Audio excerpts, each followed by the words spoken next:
Welcome to Rough Realities and Revelation. Hello. Hello. We are in our winter gear now. Yeah, you're in your cozy house winter gear. It gets very cold in Bertha now. Yeah. So for just listeners, we're sitting. Deb, you've got your nice hat on. I like that. Well, I'm going to see how many. So my friend Kim knits these hats. So I'm going to see how. Yeah. Where did you get them from? Yeah. So I'm going to see how many hats of Kim's hats I can get to. Oh, okay. So I've got quite a collection. So how many can I wear on the podcast? Oh, shout out to Kim. Yeah. A nice purple hat for me. Maybe. that would be good. So yeah, you got your hat, your snood on. Yeah. You got your jacket around you. Many layers of thermal, a fleece, a hoodie. I do call this the Michelin Man season. Yes. And I'm sitting in a multicoloured comic-inspired hoodie, fleece hoodie, with a snood on. Today was the day I was hoping a random guy would text me, like, what are you wearing? Like, oh, well, actually. Yeah, we've got all these layers, mate. So yeah, we are now officially in winter attire because it's gone down a few degrees. Definitely, and blue as well, and his little jumper. Oh, I like his jumper. You might not see him because it's camel. Camel, yeah. He's got his high vis on though, because split personality. Pretty much. Do you want to be seen or no? He's like, no. He's like going to sleep already. He's not even started, son. I know. We're not that boring. I know. So what's been irritating you this week? What's been? Do you know what's got I wouldn't say it's irritating, actually. Right. This isn't a ranty one. This isn't this is what's got me thinking. I was speaking to one of my friends and they are considering... Wait. Are those Christmas meals? No. They're like icicles. They're like frozen. Yeah, non-festive, cold. They are not. Can you show them to the people on? They are very fucking festive, by the way. Leave in the comments, YouTube people. They're blue with like silver glitter icicles. Yeah, because it's cold. That is like. So I went with festive. A cold theme. That is festive as fuck. It's not festive. We between me and my nail lady, we fucking did the festive barometer because I said. No festive nonsense. This is just winter cold. That's even more festive than mine, which are Christmas tree green. Yeah, yours don't even... No, nothing festive. Not even winter green, they are. It's Christmas tree green. No. What? Well, somebody put in the comments whether you think that was festive or I... They're festive. No way, man. Anyway, you were speaking to somebody. I know, I've always forgotten. Just because you'll do TikTok hands and they'll catch my eye. Oh, well, yes. I'll do TikTok hands. Yes, one of my friends, one of my old friends, she is considering dog walking, so shout out to you. And so it got us talking about best practices within dog walking, and also recently speaking with a couple of students about not issues they're having with dog walking or anything like that, but anyway, that seems to be the theme recently for me. Yeah. And it got me thinking, within these chats with people, I was giving them information that they weren't aware of. Right. And in my head, I'm thinking, well, this is quite common sense information. Yeah. And it should be out there information. And then I started wondering, is it not as out there as I think it is? And actually, because I still dog walk, so I've been dog walking now like 12 and a half years. Yeah. But I haven't taken on new clients for at least half of that. So I just want my wee geriatrics. Yeah. We're just together. So I was wondering, like, am I out the loop with sort of things? But I do speak to a lot of the dog walkers around. We've got our local area. We've got a really good network between us. We're always sharing information and it's nice. It's not, we don't view each other as competitors, put it that way.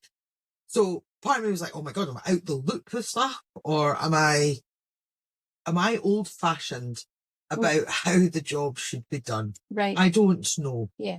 But yeah, so I thought we could expand. Yeah. But there's no guidebook, though, is there? And well, it's unregulated. And anybody can set up as a dog walker. Yeah. My friend. Yeah. No. Well, she's doing it the right way, but it's that kind of thing. Like, when I used to be in the early days, because my van's sign written and not everybody's is, people obviously know what I'm doing. So they would just randomly walk up to you and they'd be like, oh, can I ask you a question? And I learned very quickly, the question was either going to be, how much money do you make? Yeah. Which I always thought, well, that's fucking rude. Yeah. Do you walk up to a Tesco worker and go, how much money do you make? Yeah. But fucking weird. Or the question was, I'm about to be made redundant. Yeah. I enjoy being outside and I like being with dogs. I like walking my own dog. Exactly. Yeah. I thought I would do dog walking. And I'm looking at them, I'm like, is this actually a skilled job, pal? You can't, or you shouldn't just go in with it, with that attitude. So, but because it is an unregulated industry, you absolutely could wake up one day and go, I'm going to be a dog walker and take people's dogs out for them. Yep. With zero experience. Yeah. Frightening, eh? Absolutely terrifying. Absolutely terrifying. I know. And then it started. That's why I give professional dog walkers a wide berth, and I think that's why a lot of people give professional dog walkers a wide berth if they're out with their own dog and they see them, because you don't know, what experience this person has. Absolutely. They've got control of all of those off-leash dogs that they've got with them. Yeah, I think there's a right mixed opinion about dog walkers. I think there's the small minority who are not as, try to think of nice terms, observant and aware of the impact of the dog's behaviour on the people using the area, shall we say it that way. That small minority completely ruin it for everybody else. The vast majority of walkers, quite frankly, want nothing to do with the general public. They can't think of anything worse as somebody coming up and joining their walk. So they're probably very grateful that you stay away. But I think it polarises people. People either think of dog walkers in a derogatory way and think that they're a nuisance, or they go, oh, the ones I meet are lovely, and they're always like, it seems to be a 50-50 split, as I stutter through that. But I think if we think about, because it got me, when I was speaking to my friend, it got me thinking about, oh Christ, there's actually loads of layers to all of this. Because you've got, people will choose to use the services of either a dog walker or daycare is the other one. I was going to say, there's like different, services available, and you've got dog walkers, you've got daycare, but then within daycare, you've got different things as well. Absolutely. And I think it's important then to do your research to see what would suit your dog and your dog's personality and likes and dislikes, but also what suits your requirements for things. So the three big reasons somebody will use the services of, we'll just call them dog professionals, right? For the sake of this. That'll cover daycare and dog walkers and stuff. But there's the obvious one of your work commitments mean that your dog is going to be on their own for too long a time. And it would help break up the dog's day, right? So you've got work commitments is the obvious one. Less obvious one, but it happens loads, is health reasons for the humans. So that could be, I've done short-term dog walking for people who have broken like an arm or a leg or an ankle or something, and they've basically been incapacitated for like a couple of months. So, exactly, until they're back up. Then you've got, I've done it, I call them maternity walks. So towards the end of pregnancies where things are getting a bit hard, and then for a little bit once baby's arrived and everyone's finding their feet and their routine, I've done short-term stuff. And then, sadly there's really shit things like people are going through cancer treatment and stuff. So sometimes owner's health means they can't give the dog the exercise that the dog needs, but they obviously don't want to rehome the dog, and it's a nice worker. It's a win-win for everybody, if you know what I mean. So you've got things like that. But the biggest one, I want my dog to socialise. And I want them to be out with doggy friends. And I think actually nowadays that's the one that drives people. things I overhear at daycare. Yeah. That's the most common reason that people want their dog to socialise. Yeah. It's fine if you've got a dog who wants to socialise. Yeah. So, but then you've got your reason why, but then you've got the different facets of everything. So if we look at daycare, you're right. You've got the type of daycare like where you are. Yeah. That's like it's a fixed location. Yeah, that's what I was going to say, situated. Yeah. I was like, that's right. Yeah, so it's a fixed location. It's open the set times of the day, and your dog can be in the daycare at any point during that day. Oh, right. So it's not just... No, so they can come for a half day or a full day. Right. But there's no set pick up or drop off times within that. And then obviously they offer the pick up and drop off service as well. So they go out in vans and collect the dog from their house, bring them to daycare, and then take them back in the afternoon. And they can do it that way. Yeah. But the dog is on site all day in the one fenced in location. Yeah, I was going to say, so it's usually a fully enclosed place. Sometimes these locations will have both an inside and an outside area. Yep. Sometimes they have only outside, maybe a shelter. Yeah. And then sometimes it's only an inside as well.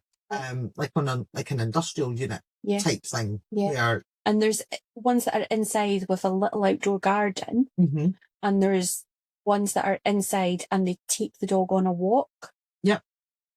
So they're actually taking them out onto the street on leash and things like that. And doing it that way. But you've got even variations within a fixed one. Because the other daycares that I come across is where somebody runs it from their house. Yes. So similar in that either they pick up the dog or you can drop the dog there, but there's not the same flexibility with times of pickups and drop-offs. They generally are first thing in the morning. And again, some of them will offer half days and full days, but they're nowhere near as flexible. But generally speaking, they will go a walk somewhere. So like you're saying, on leads, public places, then they'll come back to the house, chill out, and then they'll probably have another walk and then they get dropped off home. Yeah. Is the other way that I see people doing it. Yeah. And stuff like that. And I think this is where, well, you've got pros and cons to, because as a trainer, I must admit, when people start telling me their dog's at daycare, I'm always a bit like, oh, is this going to go well? Is this not going to go well in terms of your dog's behaviour? Because I think daycare, for me, the plus points of a daycare are if you genuinely are away, like all day, like for ages, and you need that full day. Like a lot of the customers at my work, for example, they maybe work at the Royal Infirmary, because that's quite close to us. So, they can't even take a personal call when they're on their shift. So they need to know that their dog is, somewhere and safe and being looked after and stuff like that. Or teachers and Aye, so you've got that. I think also for dogs who have genuine separation anxiety and the owners are working through the training plan and, you can't leave the dog on its own, then the dog isn't on its own because it's got company and we're not putting the dog through stress. So I think it's great for that. I think for a fixed daycare, if you have a dog that is an escape artist and has zero recall and is unlikely to ever have a good recall for whatever, that's another podcast in itself. But I think that's a safer alternative situation. Definitely. I mean, for me as a neurotic dog owner who, has sent their pets to kennels with, pages and pages of instructions. And then in the end I said, actually, you know what? Ignore all of that. I just want them to be here when I come back. Yeah. How many doors are they going to have to go through before they get to the road? How many gates are going to have to be left open before? Those are the things that matter to me. Yeah. So for that reason, I would choose a fixed daycare. Yeah, where there's no holes in the fences, they can't climb over. Where they're not taken out on leashes and walked on the street and have the chance of being spooked and running away and that kind of thing. So for me, that would be the main benefit of a fixed daycare. Yeah, you would prefer a fixed daycare versus a home. Yes. We'll call them home daycares. Yes. I don't know what proper. I don't know what it's called. And it's purely for that neurotic thing I've got about them not being there when I come back. Yeah. I'm never walking you blue. Never. Be too scary, son. It's fine. He pees every 5 steps, so you'd have time to catch up. I would actually. He wouldn't run away. But so that's the plus points of that, and I think with to a certain degree the same with the home daycare. Like somebody's there all the time. But it's more like a home, and so that's going to be a plus point for some dogs.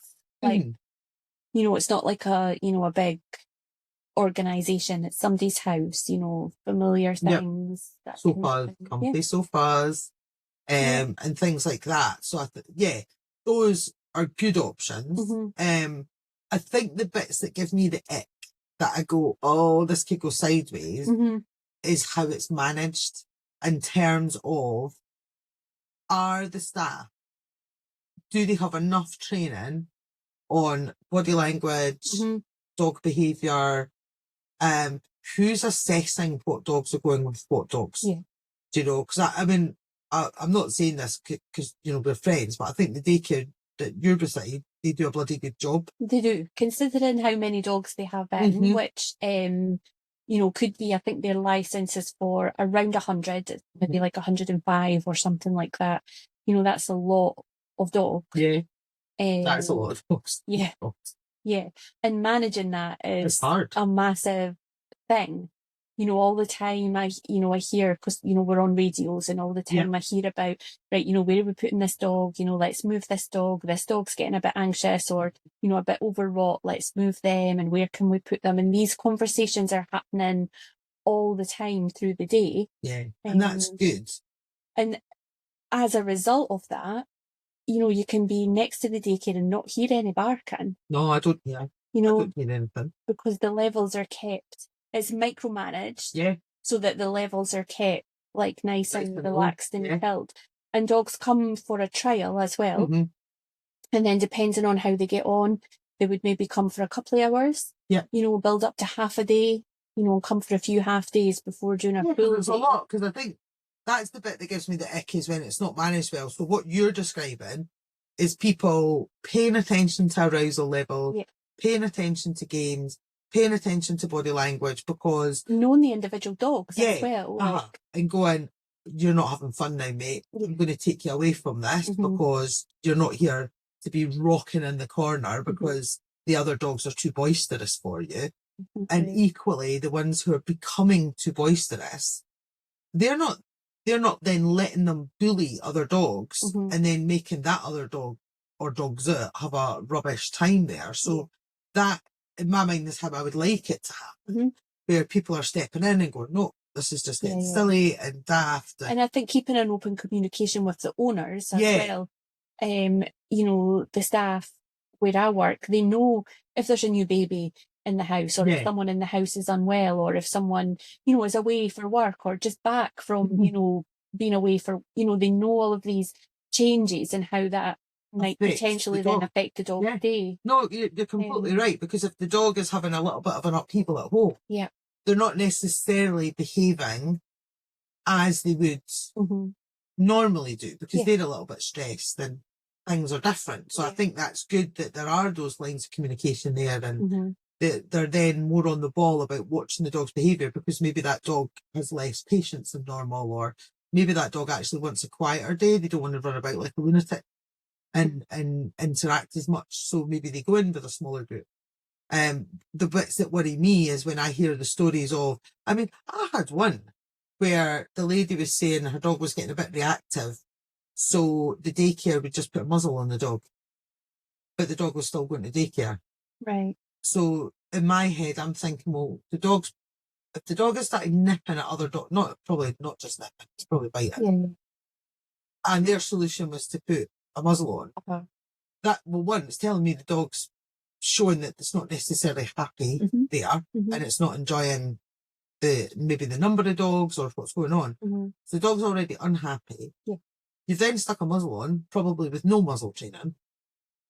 But it also tells me that dog will still perform the behaviours that they've done when not wearing the muzzle. Yeah, yeah. So it's then going to be bashing the other dog. So as much as it's not... So they'll be poking at them. Aye. I mean, I've been hit with a basket muzzle by a dog, and it's sore. It's like, maybe not. we have a dog at work. And he's quite a big dog. Like, he's a really big boy, like tall. And he wears a muzzle because he eats things that he shouldn't, and it gives him an upset tummy. So he'll stalks around looking for poop to eat and things like that. So just for his own safety, he wears a muzzle. Oh, right, okay. But he's so bashy with the muzzle. It's sore. But his head is like just at crotch level. Oh, no. And he's got like so many crotch injuries. And it's like, you see him coming and you're like, oh no, like protecting yourself. Like, don't. But it's thinking, but the fact that this daycare thought it was appropriate to still allow the dog in. Yeah, no, that's not appropriate at all. I mean, that's not fun for the poor dog that's doing that, but also the other dogs that's doing it too. Yeah. And that's the bit that gives me the ick. And I think when you've got a really sociable dog, you could make them almost, I was going to say too sociable, that's not right. You just make them rude and they get poor social skills. And then if it's the type of daycare where they don't enforce sleep, because dogs need a lot of sleep, and invariably it's young dogs that are going to daycare or out with dog walkers and whatever. It's not generally the older dogs. So we're still at the ages where they need a lot of sleep, like that 16, 18 hours of sleep and stuff. Yeah. So if they're like buzzing because there's things going on, they're maybe not necessarily running about the entire time, but they're alert. They might be sitting there, but they're watching everything. That's not healthy for that dog either. No. And that's not great. So that's what worries me. But I think people quite naturally, because of all the reasons we spoke about why you would use these services, they quite naturally want their dogs to be exhausted and run off their legs when they get home so that they don't have to walk them again. Or they just take them out for a wee pee. Exactly. Well, this is it. And get me to come back to that point, because I want to just touch on what dog walking might be a bit more beneficial for some dogs. But don't let me forget to talk about what we need to look for and because what we think we're trying to achieve and what's necessarily healthy for the dog could be completely different and stuff. But yeah, and I think if you're then looking at a dog walker, then there's also pros and cons with that type of service, depending on the personality of your dog. So typically they will come to you, pick up your dog, so you don't drop them off anywhere. They'll come, they usually give you a 1 hour window of roughly what to everybody wants that lunchtime one. And so if anyone's listening is thinking of a dog walker, don't you dare ask for lunchtime. Right? Because no dog walker is ever going to guarantee lunchtime, because that's what everybody wants. But they'll give you a rough time of like an hour's window, because traffic is horrible. And that's usually what delays you. But they'll be put in the vehicle. So this could be cars or vans. Could be cars. You see more dog walkers. I know, that gives me that as well. And stuff. So they'll be out travelling. They'll pick up all the dogs. Every walker's different as to how many they'll take out. Because again, unregulated industry. There isn't, for all those people that say, oh, you're only allowed to take out 6. No, which is rather infuriating. Does the council not have limits on if you're walking in their areas? Does Edinburgh Council not? I think they might do. No, you have to join the scheme. So this is where it's a bit of a grey area in that. So Edinburgh Council are, if you join their professional dog walker scheme, which is free, you're not paying a fee for it or anything. You're adhering to best practice advice, right? What they're asking you to adhere to isn't anything ridiculous. But they're requesting that if you're walking on Edinburgh Council property, that and you're part of their scheme, you've got between 6 and 8 dogs. Right. Is what you have. Right. East Lothian, if you're part of their scheme, it's 6 dogs. Right. They will speak to you.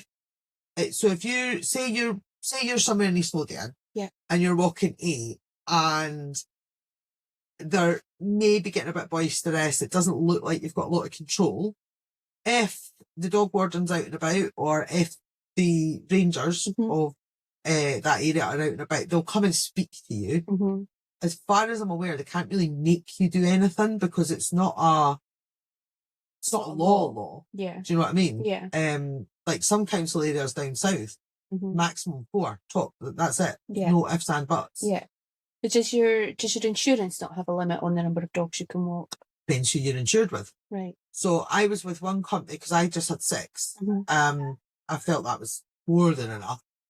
So I just had 6. And Blue can hear it. He's like, what can he hear? I think it's a little child outside. Okay. Squeaking away. I know. He's looking at me like, oh God, it's a little child. Blue's just sat up, guys, and we're just going to wait for him to bark. But he won't bark, will you, Blue? He's like, no. So I was insured for 6. I, after a few years, some of my households got a second dog. And that meant I could not fit in 3 walks a day. So I opted for just walking 8 in a group rather than separate groups, because I had now new dogs to take in. And the insurance company I'd been with from the start were like, we can't insure you for any more than 6. Right. That was their line. Yeah. I found another company good cheese that would insure me for 8. And there's other companies out there that will insure you for 10 or more. 10, I know. One person, 10. Dogs, that's mental. It's a bit mental, yeah, a bit worrying, but there you go. So the insurance is obviously up to whoever you're insured by. So when people are like getting on their high horse saying you can't walk more, it's like, actually you can. There's nothing legally, ethically, that's a totally different conversation. Yeah. But no, you can, it's whatever you feel comfortable with. And it's that age-old argument. I would have the 8, and I've got 7 of my own dogs, so it's only 1 more than I'd normally have. Yeah. I had walked this majority of them for years and years and years. I knew them very well. They were older by this point, so they weren't as cheeky and stuff like that. But I felt confident having 8 in my care, and I was always very respectful of people and stayed out the way and stuff. And that was fine. But equally, there have been times where, and I think, oh no, maybe some of my dogs would be on holiday. So I'd have like 2 or 3 dogs to walk, and I'd be like, yeah, this is great. There's only 2 or 3 of them. Isn't this lovely? No, they're naughty pants on. It would look like it was my first day on the job. No. They wouldn't be listening to me. They'd try and run up to people when they knew that wasn't what we did. They'd start barking, and I'd be like, are you kidding? This was supposed to be an easy walk, because there's only 2 or 3 of you. What is that all about? So it's going to depend on the dogs. But once the dog walker's collected all the dogs, they'll go to the location, and then the dogs are taken for a walk. Yeah. So it's usually somewhere in the public, although nowadays there are far more freedom fields. So that is a nice, what's the word? I've forgotten what I was going to say. That's like a alternative option. Exactly. An attractive alternative was what I was trying to think. Right. I was thinking of like AA there. Yeah.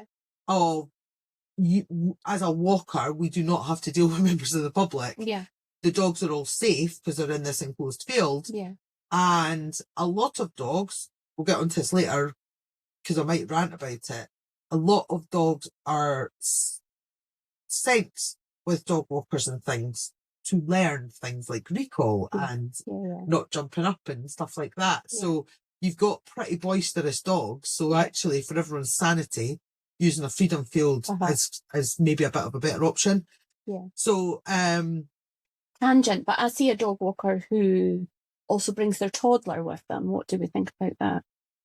I know what I think about that, but I'm not as. I would just hope that the people would know their dogs and know their customers and know what everyone's comfortable with. Yeah. So I think I think it's a tricky one because for me as a neurotic dog owner, that would be an absolute no-no. Yeah. Because how could you give my dog full attention if your toddler is there and needs something from you? Falls over, is just having a bad day. I'm laughing because I have dog friends that have went on and had children. Uh-huh. Their kid falls over, they're like, get up, and they just carry on walking. There's no saving the child here. Yeah. No, I feel like who you mean, and I would be comfortable with that person. I would be comfortable with that, but no shade on that person. And that wasn't who I meant. This is someone else. No, but I've got a couple of friends that have kids, and what I have noticed is dog people, like true dog people, like you and I, that would put dogs above humans. They're actually quite hilarious because the kids will come secondary to the dogs in their care because they're like, no, I'm here for you. You suck it up. Like we're getting this done. Yeah. But that's why I'm saying I hope that there's a better judgment call made. And I hope there's a discussion around it. So because you're quite right, I would sort of think that where I'd be like, oh, you've just really switched up the dynamics of everything because, well, not really that similar, but when I got Eric and Eric was coming on the dog walks, I remember things like debating over the puppy carrier I was getting him, whether it would be on the front of me or the back. And what my decision was, if there was a dog fight, I want him on the back so I can get in and separate and he's not as much at risk and stuff. And I was also then thinking places I would go because I had a young puppy with me and I was putting him into the group and the terrain we were on and stuff like that. So there are things to think about. And I hope that there would have been a discussion with the owners about what that person was planning to do because I walk dogs that are not comfortable with children. Yeah. So I wouldn't have, like, God forbid, if I was in that situation, I could not have continued walking those dogs if I wanted to bring a child along. Yeah. That just would have been a no-no. So I think I suppose the same goes for when you bring your own dog along, because I feel sometimes that can cloud your judgment about what to do in certain situations. If anything's happening, does your would your attention go straight to your own dog because that'll be the love of your life, or are you going to be more on the ball with your customers' dogs? Because it's all, you know what I mean, it's all different. I've always said my attention would be on my customers' dogs because I would know what happens in that situation. So if anything was going down and something happened to my own dog, I know exactly what happened in that situation, and I know, like, I did whatever I could, but my attention would always be on my customers' dogs before my own, and stuff like that. But fine. So shall we look at some red flags and green flags of choosing a dog walker or a daycare? Yeah, because I was going to say, the only thing I would say about one thing I quite like about, oh no, I can save that one for later. I was just going to say one thing I like about dog walkers is see when you've got... Well, you said it now, but you're saying it later. When are you saying it? Okay, that's true. I don't know now. Remind me. It'll pop back. Because I'll go on another tangent. Yeah. And you're quite right, aye. Stay on track. Stay on track. What track are we on now? Red flags and green flags. Ah, right, yeah. What to look for. What to look for. What to look for, and when you're choosing a daycare or a dog walk. So I think you need to ask, like, I was horrified at the lack of questions I was asked. It just blew my mind. People were happy to give me keys to their house and their precious dog. I think. Not ask me questions. I think we just assume that everything's... because you're, a dog walking business, everything's hunky-dory, that you're, a fully qualified, trained, insured professional not true. person. Not true in some cases, I'll tell you that now. I don't think we realise that actually anybody can set it up. Yeah, anyone can. And I think maybe we do realise, but we need the dog to go out for a pee, so we just need them, just anybody we can get them booked in with. Aye, there is that. So I think that first and foremost, ask for insurance. Yeah. And find out what type of insurance they have. What does it cover? Yeah. And things, because there are different types of insurances. You don't want just the basic stuff. Definitely. And I think a lot of businesses as well would require for your pet to be insured. If if it's a fixed location licensed daycare, then your pet would need to be insured as well. So for example, if a dog tears their cruciate ligament at daycare, that's not covered by the daycare's insurance. No, because that can happen anywhere. Exactly. That's not a negligible fault. Yeah. That's just shit can happen. Exactly. So yes, you want to be insured. No, but it's true. So insurance works both ways. Yeah. You want to check out how your dog's getting transported. Absolutely. Because this frightens me. It terrifies me. So here's what I see. Right. Because I'm located in a good position to see a number of dog walkers in the car park. I'm telling you now, Deb sits at her window, like she's got a wee bit of net curtain that she just moved. It's like, who's pulling it? And she's judgy. What vehicle is that? I'm Isa from Still Game. I'm like, people need to ken. People need to ken what's going on. No, so a number of dog walkers come to use the Freedom Fields. I'm one. You're one. You hear my lot before you see me. Yeah. That's fine. And I see a lot going on in the car park. Yep.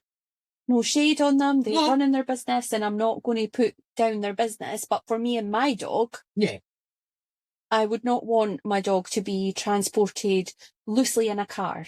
No. For example. Weirdly. And I see that a lot. Legally, that shouldn't even be happening anymore. I don't even transport my own dog loosely in my car. No. And by loosely, you mean unattached to anything. Yeah. So if just sitting on the back seat, sitting in the boot, sitting on the front seat. Yeah, that legally, that's not allowed to happen anymore. Maybe they are tethered, but I'm still not comfortable with that. Yeah. So, because nowadays... In the event of an accident, that's a complete horror story. It is, yeah. Because you don't... Yeah, legally now, the dogs have to be anchored in somehow to a vehicle, whether that is with... I was going to say seatbelts, but, there is that seatbelt hook or things, or within a crate, or behind a boot guard, or that legally that has to happen regardless of what type of vehicle that they're in. Yeah. So that if the dogs are untethered. Yes. So a car, as you say, is a major ick for me. I don't say that because I'm not on TikTok, so I'm not all like, oh, that's such an ick. But a car, well, I don't know. It's a young person thing, and I'm nearly 50. But we would say it gives us the book. Yeah, it just gives me the fear. Being in a car. A car, I'm always in two minds about a car because I, in my early days of buying second-hand vans, and just pouring money into van repairs. Yes. That sometimes I'd have to borrow a car. Yeah. And I hated it because I couldn't fit as many crates in. But during summer and stuff, because you've got all the windows, it's hotter. It's like an oven.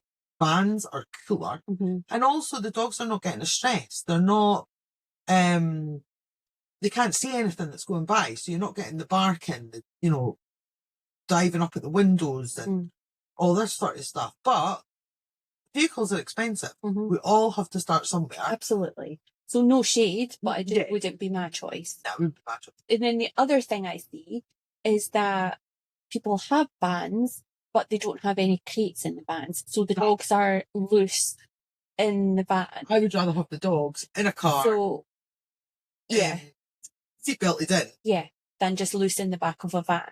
Yeah.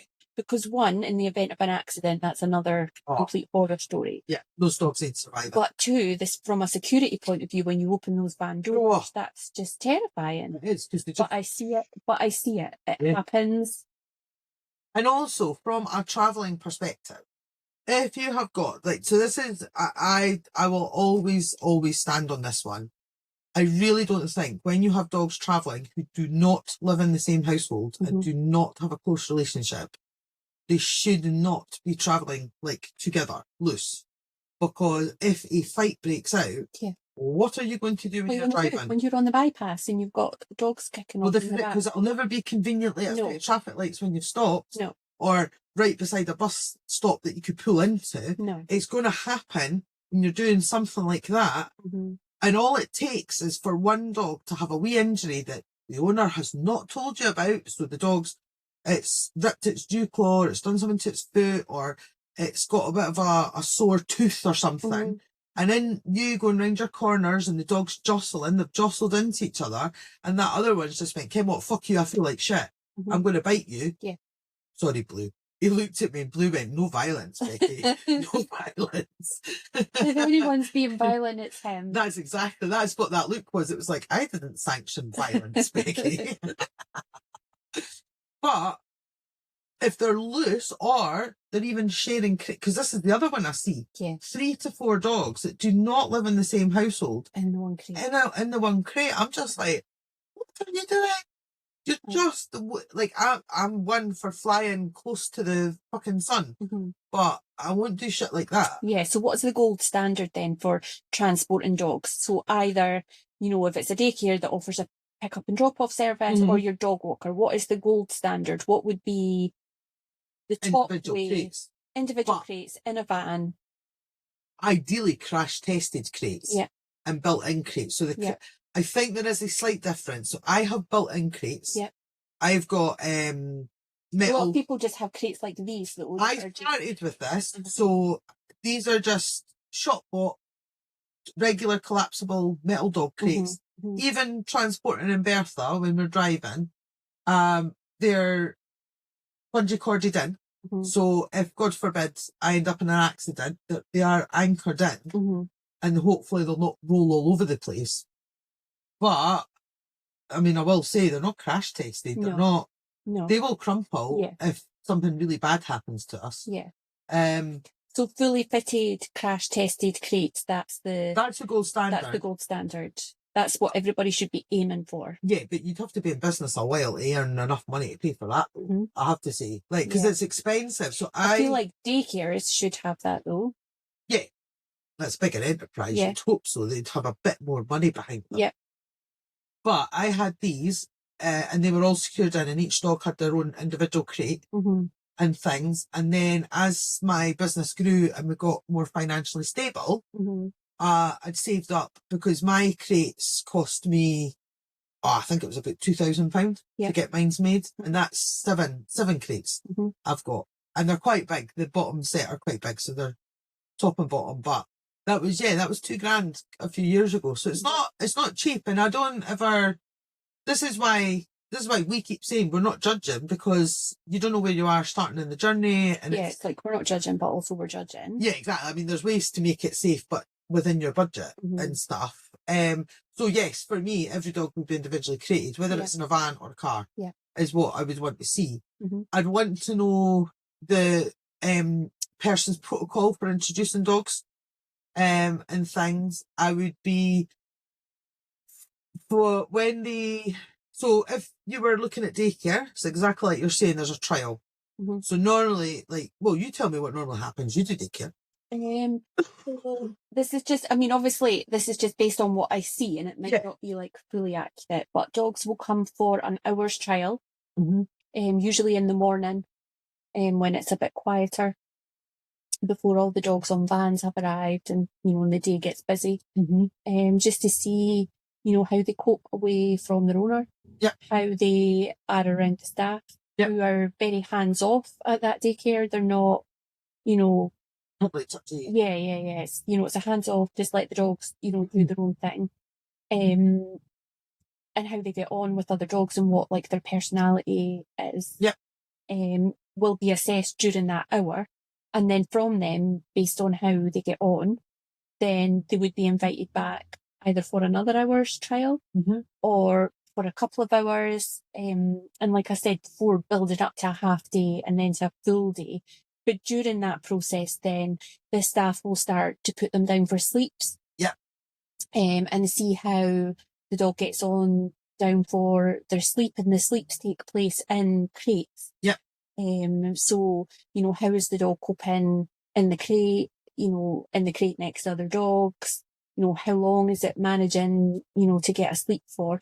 And all of that information is fed back to the owner so that there can be a bit of a to and fro, because you want to meet the owner's needs, which might be that they're going back to work full time, or, next week, or, whatever. Because people like to leave things till the last minute.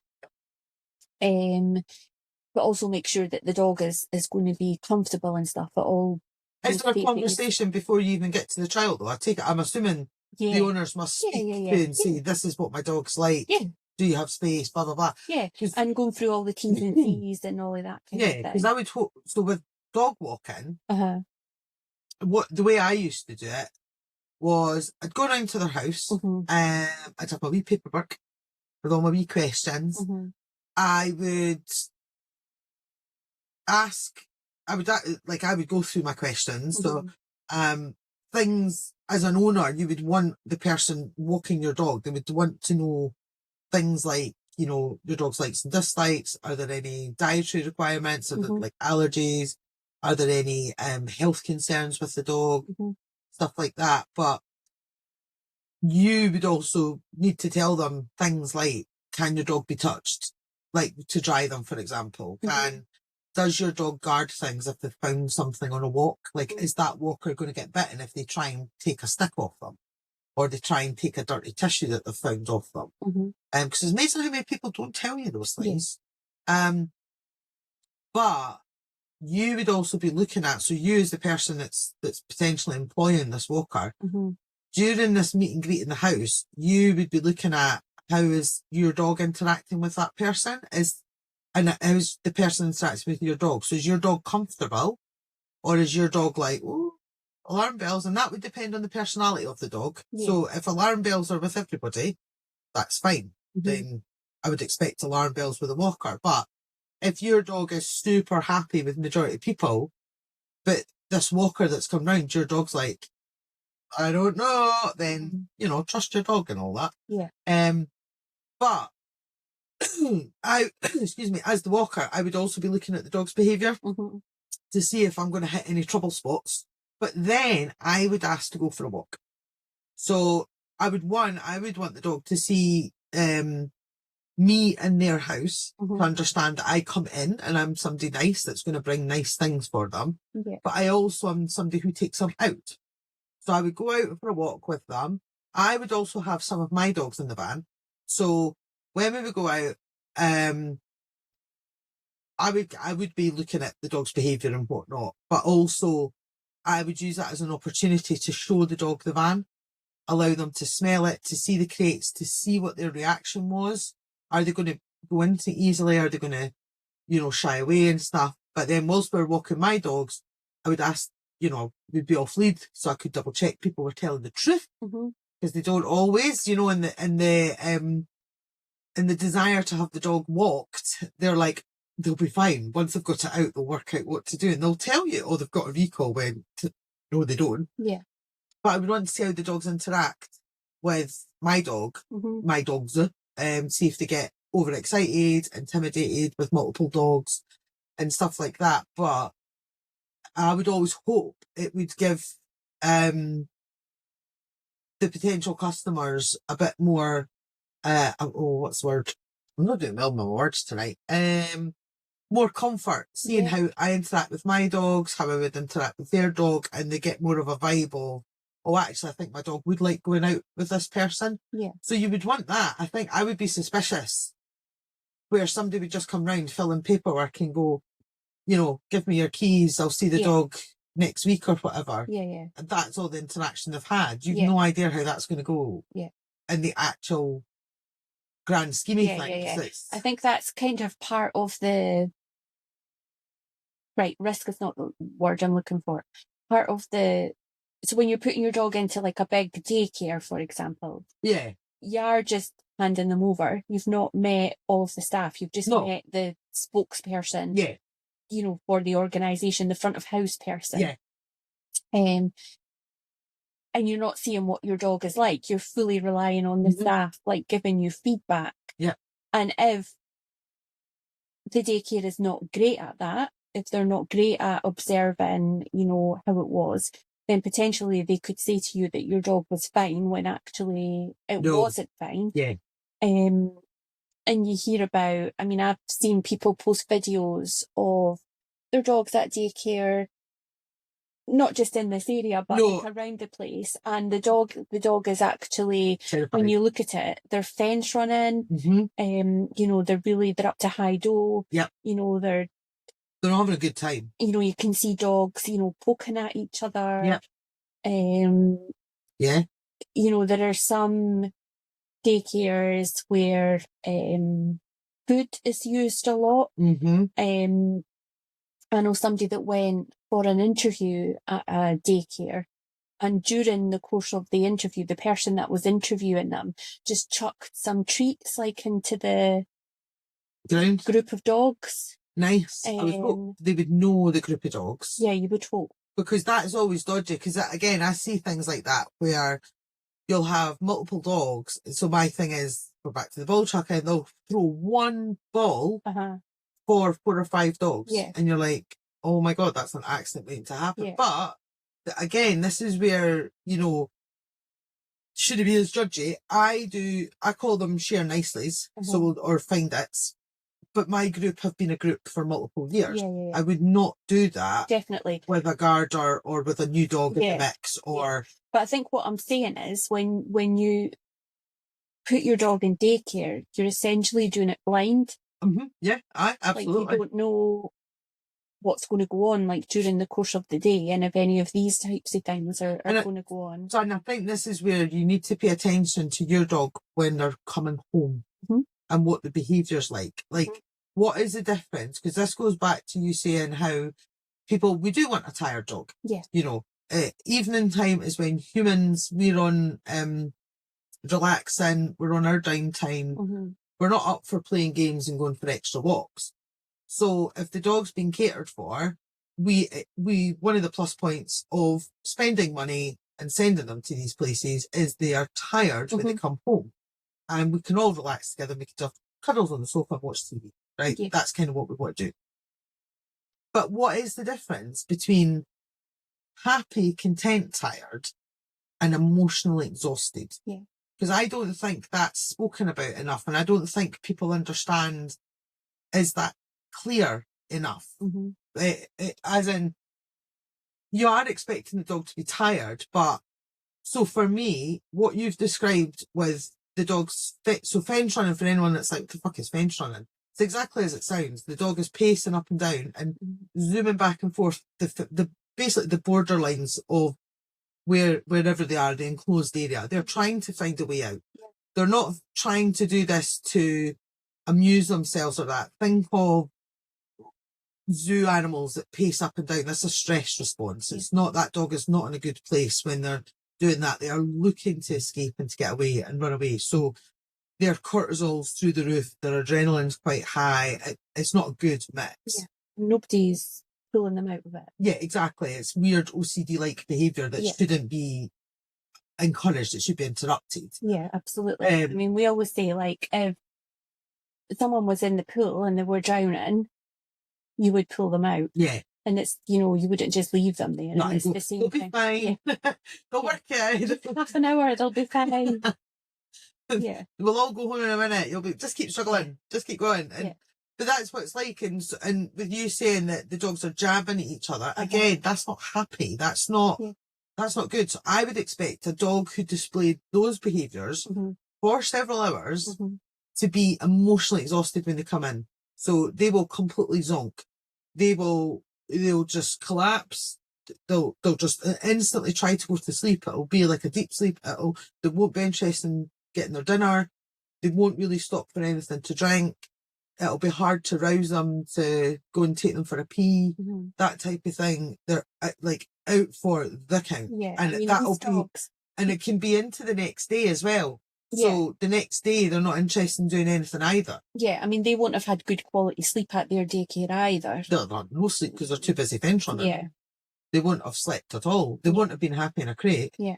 So they would have just been yowling and yowling stuff. Whereas the dogs who are like, this is great, they have their play, then they go around sniffing, then they go down for their sleep for kind of an hour or two, they have their lunch, and then they'll come and have maybe a wee run about for 10, 15 minutes, but then they'll regulate themselves and go off sniffing. Those dogs will come home happy tired. Yeah. Where they'll come in, they'll be like, oh, get my dinner now, have their dinner, they'll snooze for a couple hours, but then they'll be up going, we're going to have a wee game before we go to bed, or are we going to go out round the block again? They'll be up for more. They'll be, I've charged my batteries, I'm ready to do a little bit more with you. They'll be quite settled in their behaviour.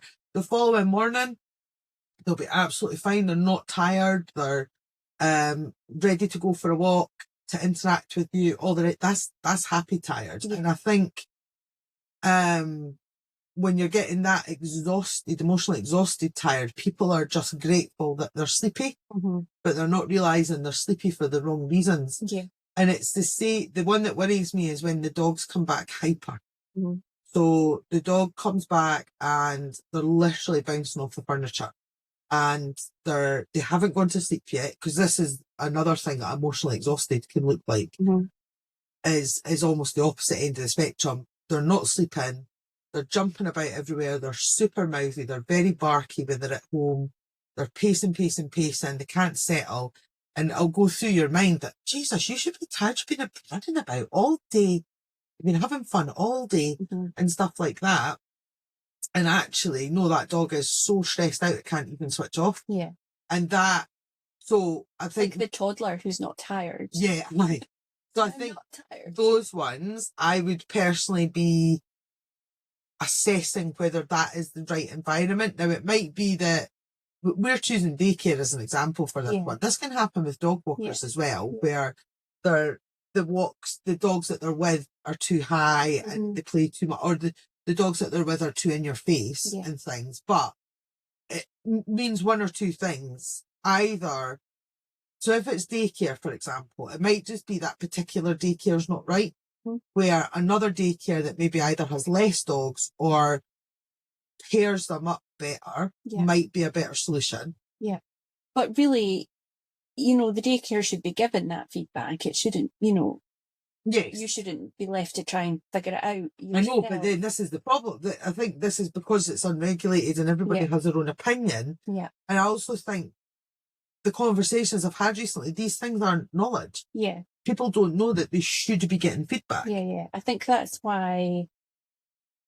the one I'm at is one of the better ones, because they do give like a lot of feedback. Exactly. And they do say no to people. Yeah, exactly. That's what you want. Really hard. It's really hard. And customers will guilt trip. I've seen them guilt trip.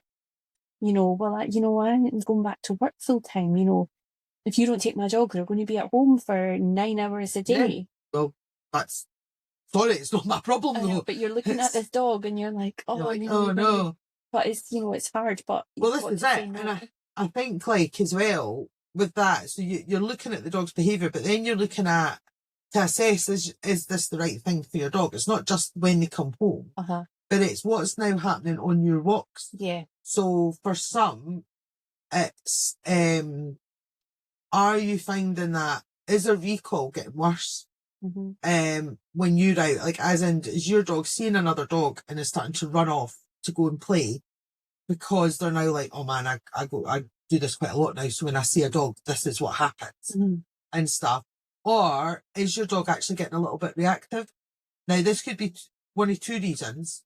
So could they be getting reactive in the sense that they're running and barking at dogs, or when they're on the lead, they've started barking at dogs when they didn't? And if it's on the lead, that can fall into two reasons. One could be frustration that they can't just run up. Yeah. Because they've seen a dog and are just run up. Yeah.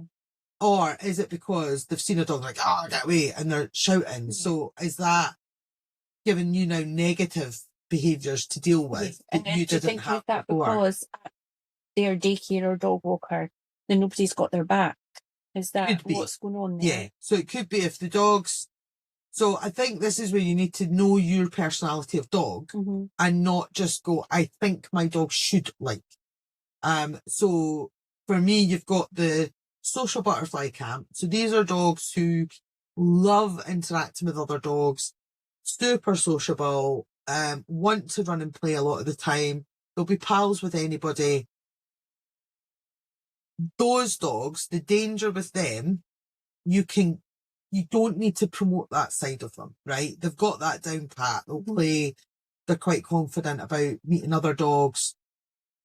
When you send them to places where they are going to have access to other dogs and they're not with people who will rein them in, because it's different. If they're with somebody that will put in boundaries and go, well, what I'm about to say is not necessarily going to happen.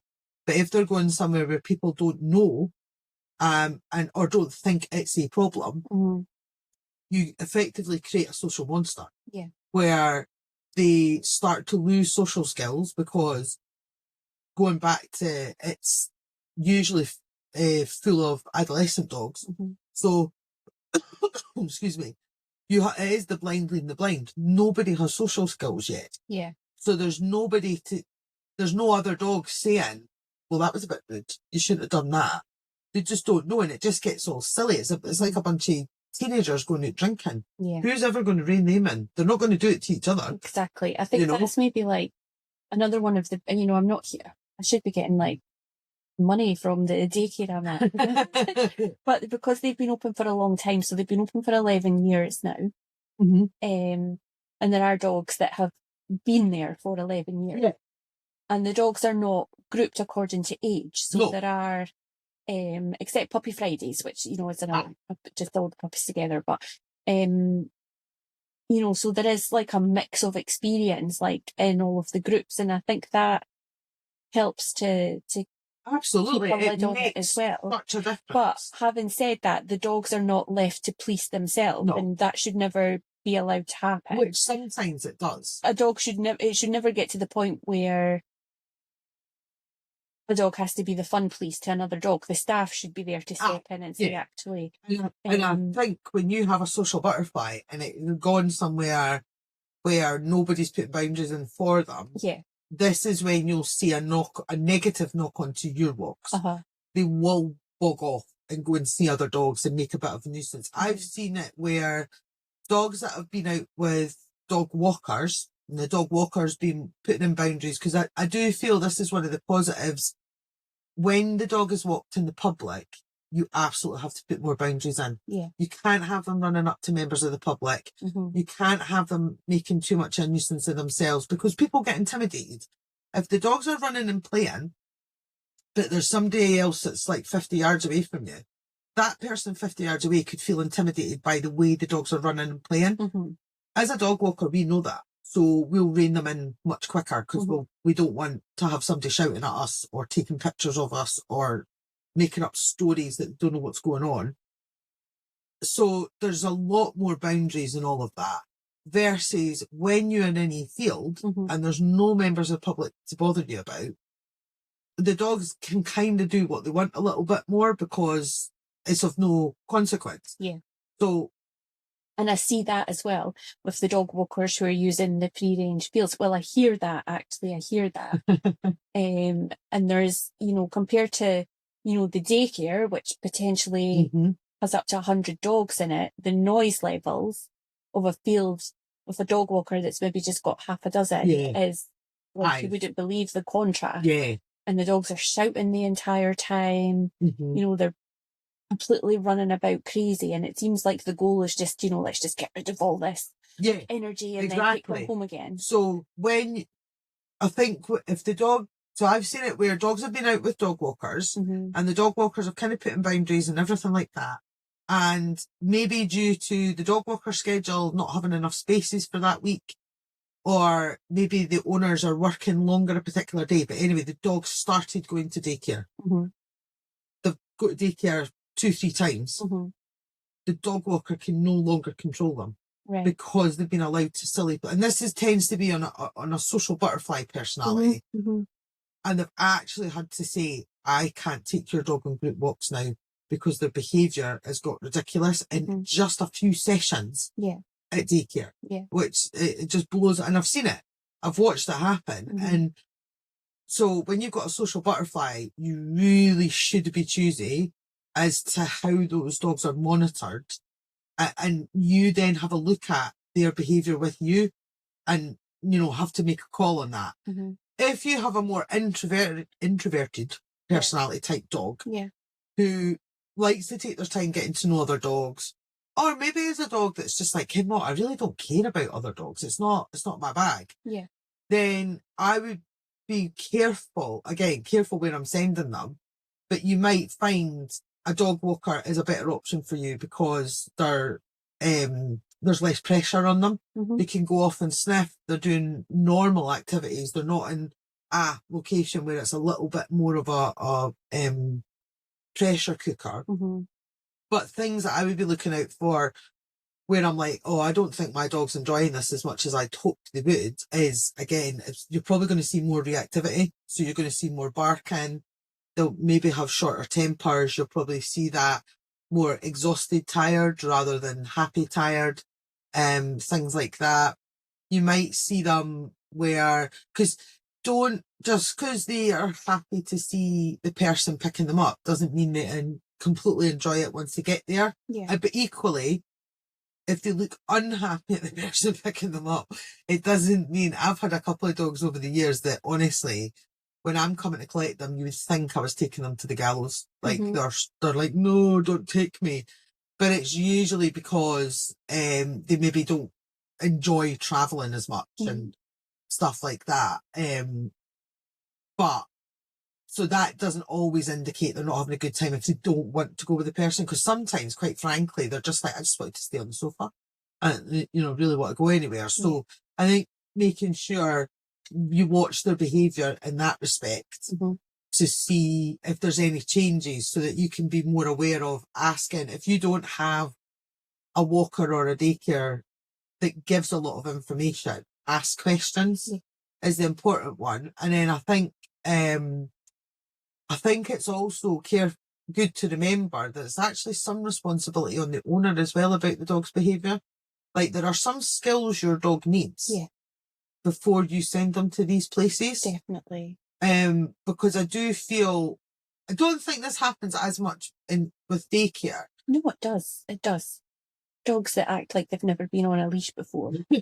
dogs that, have maybe not been crate trained, which is fair enough because maybe, they're not expecting them to be but crate. Genuinely, dogs that look like they've never been on a leash before, and dogs that have, zero recall or recognition of their name. Because I always got the vibe that a lot of people were wanting me to walk the dogs to train them. They're hoping that somehow they'll magically learn to walk on a loose lead. Or the other one is to learn manners around other dogs and stuff like that. And quite frankly, that's not what we're there for. That is a training issue. That's not somebody who's there to exercise your dog issue. Yeah, and as I said before as well, we shouldn't be relying on other dogs to teach our dogs those skills either. Like, you'll hear people say, oh, let them get told off. I know, that one's annoying. There's somebody that keeps saying that to me, let Blue tell her off. And I'm like, no, it's not what they're there for. I don't want him to be put in that position where he has to tell off another dog. No, you're right. I think there's a happy medium, I think, with these kind of things, in that being respectful. So if your dog, especially when you've got a larger dog, if your dog pulls like a train and you're struggling to hold it, you're about to ask somebody to take that dog with 4 or 5 other probably large dogs and expect to be able to hold everybody. No, that's not fair. Work on some loose lead skills before you start doing those things. This recall, always be honest about it. I mean, it doesn't matter to some extent if the dog has a good recall or not. When they're out with somebody new, they have to learn that recall with the new person. So you still have to go through those steps. But a dog who already has a recall will be easier to transfer that behaviour to a new person than a dog who has no recall.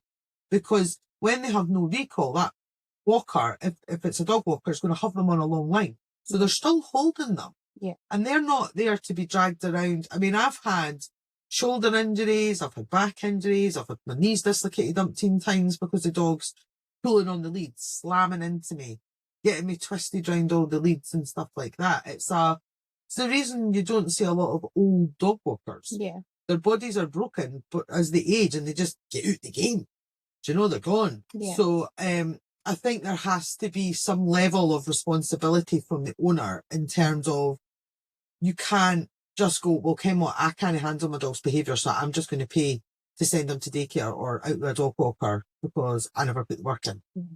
That shouldn't be allowed either. Yeah. That irritates me. No, definitely. And, you know, there are dogs who are in daycare, you know, all day, 5 days a week. Yeah, and there's a reason for that. There's a reason for that. Yeah, and I think those bits are hard. So I feel like we've spoke about this for ages, man. I know. What are your main takeaways? Because I'm getting tired now. What are your main takeaways? I'm tired. I know. It's one of these topics, isn't it? It's the so main takeaways from this one. I would say know the difference. Well, work out what's better for your dog. Yeah. Daycare, dog walker. Yeah. And you might have to try a couple of things to see. Yeah. Because dogs are different when they're away from their owners. Oh, absolutely. Absolutely. And if they come back to you with feedback and say, actually, this wasn't right for your dog, don't be offended. Yeah. Believe that. Don't be upset. There's other options. Yeah. Oh, there's tons of options. Yep. Out there. And check on insurance. Yeah. And license if it's appropriate. Daycare should be licensed. Yeah, that's a very valid point. Yeah. The one bit of regulation that actually is within this industry. Yeah. Daycare has to have a license. A license from the local authority. Yeah. And there are rules around that license. Exactly. Notice your own dog's behaviour once they've been there a few, like, don't get me wrong, if they've only been twice, in a way, maybe expect them to be emotionally exhausted because it's new and it's exciting. But I would say if your dog's been going a while and they're still emotionally exhausted, that's not it's not the environment for them. Mm-hmm. I think as well, thinking about, you know, making sure your dog has a good skill set to be going to these places. Because it's a bit, I always think things like that, it's a bit like kids being, I was going to say toilet trained. That's not the terminology used with children, is it? Potty trained. Yeah.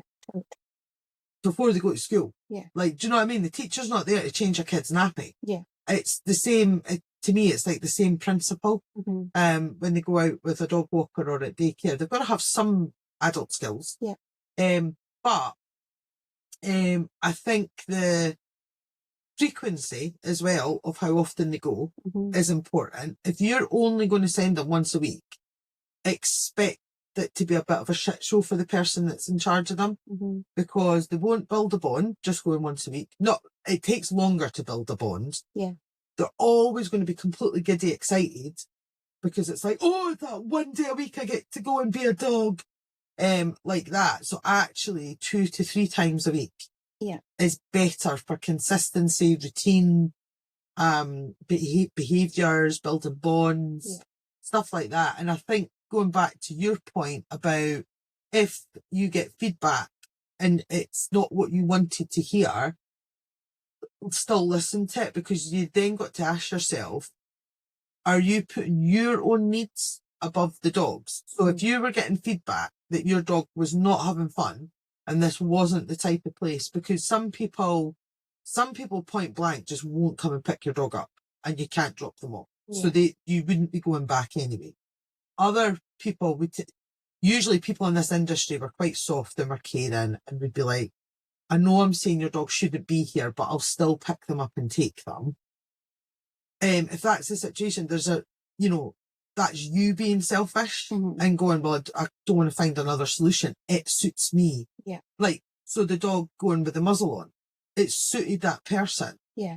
To continue sending their dog there. Even after I explained, this isn't good for anybody. This is like major red flags, but they were like, yeah, but they need to go. Yeah. And it's like, no, but okay. Yeah. You know, that type of thing. So. And then our majorette, see how it's transported. Yeah, transported in a safe way, a safe and lawful way. Yeah. I think we've covered it. We could probably talk about this one topic all day. I'm tired. Because there's so many facets to it. The dog is freezing. No, he's not. Look at his face. I've wrapped him in a coat now. And he's got his thick jumper on. He was doing a wee shiver. Was he? He was at daycare today. Yay! So this little guy, he's quite good. Yeah. He likes, I would say he's aloof. Mm. He likes to have followers. Yeah. He likes the other dogs to want him and stuff, but he enjoys the company of other dogs. Yeah, so he was at daycare just for an hour today. Nice. And then he ate his lunch like he'd been on an Arctic expedition. I know, he's like, oh God, I'm starving now. Oh no. Right, come on, let's go, because we'll end up going on another tangent. I know. Thank you for listening. Hopefully this has got you thinking about daycare, dog walking, what's best for your dog. It's quite an emotive subject. And those of you that are daycare dog walkers, no judging, remember, this isn't criticisms on you. No. Everybody runs everything differently. Yeah. So it doesn't, it's what suits you. And I think as long as you're up front with your clients, your customers. Definitely. I don't think it's the end of the world. Definitely. Well done for getting to the end of this 5-hour podcast. I know, yeah. Congratulations. Yeah. Bye for now. Love you. Bye.